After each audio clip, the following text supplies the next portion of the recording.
আমাদের সভাপতির বাড়িতে যখন গরিব অসহায় মানুষ সাহায্য আর কইস না আর না আপনি আমার প্রশংসা করা নিব না। প্রশংসা করতে দেন আপনি। না আচ্ছা কবি ক কোনো গরিব অসহায় মানুষ যদি তার বাড়িতে সাহায্যের জন্য যায়, কেউ তার বাড়িতে ঢুকতে পারে না, কারণ তার ঘেরটা অনেক বড়, ভিতর থেকে তালা দিয়ে থাকে। কিন্তু এটা ভাবেন না যে সভাপতি সাহেবের মনটা অনেক ছোট। তা আমার তো মনে হয় মানে ইমাম সাহেব তো বজু করে নামাজ পড়ে তাই তাদের কপাল ভালো। এই আপনি আবার কি করেন?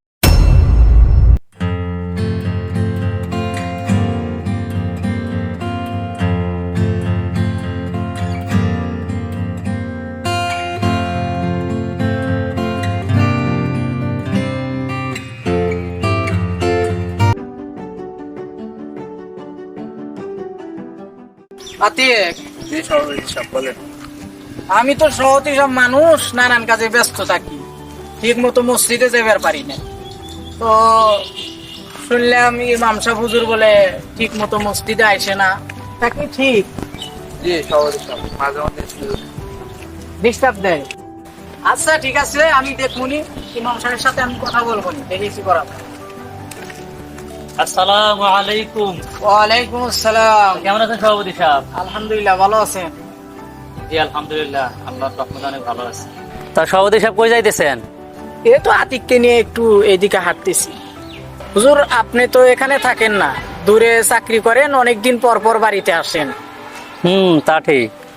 আমাদের মসজিদে যে ইমাম সাহেব দিয়েছেন, তো ইমাম সাহেবের বিষয়ে আপনার সাথে একটু কিছু কথা আছে।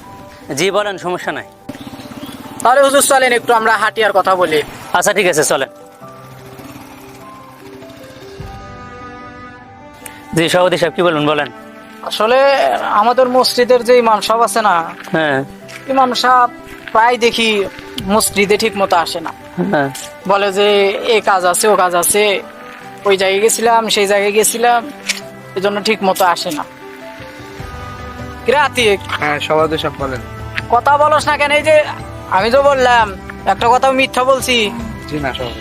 এই যে আমি মসজিদে ঠিক মতো যাইতে পারি না নানান কাজের ব্যস্ত থাকার কারণে। তুই বল ইমাম সাহেব কি করে? জি হুজুর, সভাপতি সাহেব একদম সত্যি কথা বলছে। ইমাম সাহেব খালি ডিস্টার্ব দেয়। আচ্ছা সভাপতি সাহেব ঠিক আছে, বিষয়টা বুঝতে পারছি।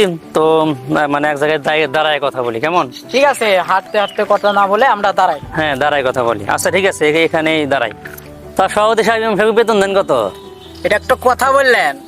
অত্র এলাকার মধ্যে যত মসজিদ আছে আর যত মসজিদের ইমাম সাহেব আছে, সব মসজিদের ইমাম সাহেবের বেতন যা তার চাইতে বেশি বেতন দিয়ে রাখি হলো আমাদের মসজিদের ইমাম সাহেব, ঠিক না? ঠিক। তা সভাপতি সাহেব ইমাম সাহেবকে বেতন দেন কত? হ্যাঁ তুমি কওছিন হুজুরে। হুজুর, আমাদের সভাপতি সাহেবের মন অনেক বড়, কোনোদিন কাউকে ঠকায় নাই। আমাদের সভাপতির বাড়িতে যখন গরিব অসহায় মানুষ সাহায্যের জন্য আর কইস না আর না আপনি আমার প্রশংসা করা নিব না। প্রশংসা করতে দেন আপনি। না আচ্ছা কবি ক কোনো গরিব অসহায় মানুষ যদি তার বাড়িতে সাহায্যের জন্য যায়, কেউ তার বাড়িতে ঢুকতে পারে না, কারণ তার ঘেরটা অনেক বড়, ভিতর থেকে তালা দিয়ে থাকে। কিন্তু এটা ভাবেন না যে সভাপতি সাহেবের মনটা অনেক ছোট, এটা কিন্তু না। ও মাথা দে। ও ও সভাপতি সাহেব মানলেন কে? মাইলাম কে? তুই আমার প্রশংসা করতে না দুর্নাম করতেছ রে? আজ আপনি প্রশংসা করতেছি। প্রশংসা করতেছ? যাই হোক, ওলা কথা বাদ। হুজুর আসল কথা, বলেন আসল কথা কি? আমাদের মসজিদের হুজুরে কিন্তু বেতন দি একেবারে ফাটাফাটি বেতন দি। বেতনটা হচ্ছে 5,000 টাকা দি, 1-2,000 না, 5,000 টাকা। তা সভাপতি সাহেব 5,000 টাকা বেতন দেন? মাশাআল্লাহ, অনেক বেশি বেতন দেন দেখতে। অবশ্যই। তা আমার তো মনে হয় মানে ইমাম সাহেব তো বজু করে নামাজ পড়ে তাই তাদের কপাল ভালো। এই আপনি আবার কি করেন? না ঠিকই তো বলছি। ও যদি নামাজ পড়াইবো না, থেকে বেরে নামাজ পড়াই। ও যদি নামাজ পড়াই যে এটা আপনাদের কপাল ভালো। 5,000 টাকা বেতন দিয়ে আবার 5,000 টাকা চিন্তা করছেন? 1,000, 2,000, 3,000, 4,000, 5,000। ঠিক আছে, ইমাম সাহেব আপনাদের জান্নাতে যাওয়ার একটা পথ মানে বের করে দিতেছে। ইমাম সাহেবকে 5,000 টাকা বেতন দেন, আর এটা নিয়ে মানে খোট্টা মারতেছেন। অথচ গ্রামের ভিতরে গান বাজনা হয়, সেখানে 10,000, 20,000 টাকা দিতে পারেন। আচ্ছা যাই হোক, আপনার মুয়াজ্জিনকে কত দেন? মুয়াজ্জিন নাই আমাদের মসজিদে। ইমাম সাহেবই ওই আজান দেয়। খাদেম নাই? না খাদে মনে হয়, ওই যে ইমাম সাহেবই যাই দুধ দেয়, পরিষ্কার করে সবকিছু, টয়লেটও পরিষ্কার করে, অনেক ভালো। মানে এত কাজ করে, তাও কত দেন? 5,000 টাকা। মাশাআল্লাহ, আপনি তো অনেক বড় মনের সভাপতি। জায়গা আপনার মন বড় আছে। হ্যাঁ সভাপতি মন অনেক বড়। এগুলা বন্ডামি বাদ দেন। তুই কথা কইস না। এগুলা বন্ডামি বাদ দেন। তা আপনার ছেলে কয়টা? 3টা না? হ্যাঁ 3টা। কি করে 3টায়? তিনটাই সেই চাকরি করে। মাশাআল্লাহ, তা টাকা মনে হয় ভালোই পান। টাকা এই তো ভালোই পায়, তাও একটু সমস্যা আছে। এত টাকা পান, নিজের ইনকাম আবার ছেলেদের ইনকাম, তারপর আপনার হাই হাই ফুরায় না না? আর এই যে ইমাম সাহেব 5,000 টাকা বেতন দেন, 5,000 টাকাতে কি তার মাস চলে? তার একটা সংসার আছে, সংসারের খরচ, ছেলে মেয়ে আছে, ছেলে মেয়েদেরকে চালান লাগে, তারপরে বিবি আছে, তারও খরচ। আর তাকে 5,000 টাকা বেতন দিয়ে সেটা আপনি খুব নিজে খুব ধন্য মনে করতেছেন না? এগুলো কোনটাই বাদ দেন। আর ইমাম মানে কি? ইমাম মানে হলো নেতা। একটা গ্রামের ইমাম মানে কি? সে সব পুরা গ্রামের কি নেতা। আচ্ছা আপনি বলেন, একটা নেতা মানুষকে 5,000 টাকার বেতন দিয়ে আপনি নিজেকে অনেক বড় মনে করতেছেন। আপনি ভাবেন, আপনি কি 5,000 টাকাতে মাসে চলতে পারবেন? বলেন। না, চলতে পারবো না। তাহলে আপনি 5,000 টাকা দিয়ে আবার আবার বিচার দিতে আইছেন, ইমাম সাহেবের সমস্যা থাকতেই পারে।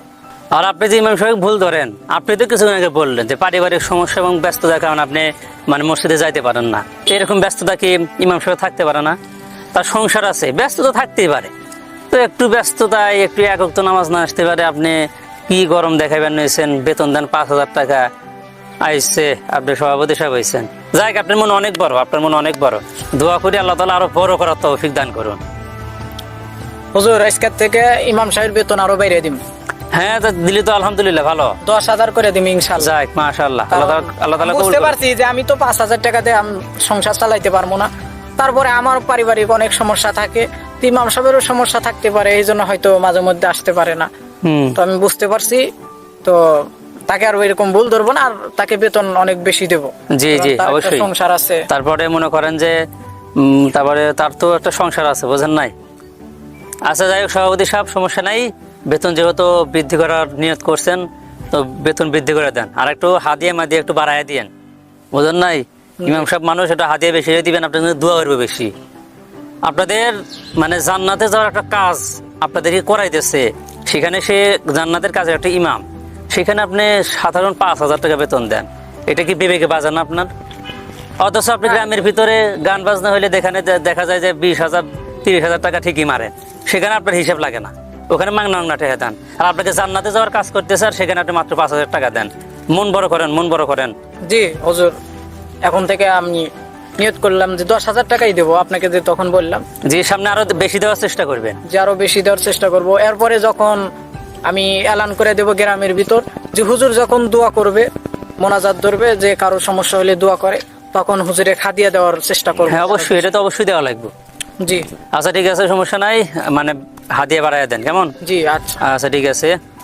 আচ্ছা সভাপতি সাহেব চলেন বাসায় যাই, কেমন? চলেন। চলেন চলেন চলেন।